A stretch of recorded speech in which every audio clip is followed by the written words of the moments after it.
വ്യത്യസ്തമായ കഥ പറച്ചിലും അവതരണവും അഭിനേതാക്കളുടെ പ്രകടനവും ന്യൂജൻ സിനിമ എന്ന ഒരു സിനിമാ യുഗത്തിന്റെ പിറവിക്ക് അക്കം കൂട്ടി. സിനിമ എന്നത് സൂപ്പർ താരവേഷത്തിൽ മാത്രം ചുറ്റിക്കറങ്ങുന്ന ഒരു ചക്കിലാട്ടിക്കളിയല്ലെന്ന് മലയാളത്തിന്റെ യുവതലമുറയിൽപ്പെട്ട ഒരു കൂട്ടം കലാകാരന്മാരും പ്രേക്ഷകരും തെളിയിച്ചു.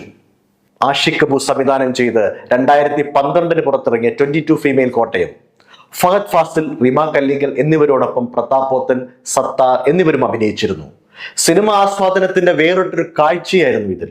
കഥാപാത്രങ്ങൾ മുൻവിധികൾക്കപ്പുറം സ്വാഭാവിക മനുഷ്യ മനസ്സുകളുടെ സങ്കീർണമായ യാഥാർത്ഥ്യങ്ങളെ വെളിച്ചത്ത് കൊണ്ടുവരുന്നതായിരുന്നു അതിന്റെ പ്രമേയം. ഫഹദിന്റെ സിറിൽ സി മാത്യു എന്ന കഥാപാത്രം തന്നെ നായക വില്ലൻ സങ്കല്പങ്ങളെ പൊളിച്ചെഴുതിയ മനോഹരമായ കാഴ്ച പ്രേക്ഷകരിൽ പകർന്നു. ഫഹദിന്റെ ഉയർത്തെഴുന്നേൽപ്പിന് അർത്ഥം കൂട്ടുന്നതായിരുന്നു ഒപ്പമിറങ്ങിയ ഡയമണ്ട് നെക്ലസ് എന്ന സിനിമയിലെ ഡോക്ടർ അരുൺകുമാറും. 2012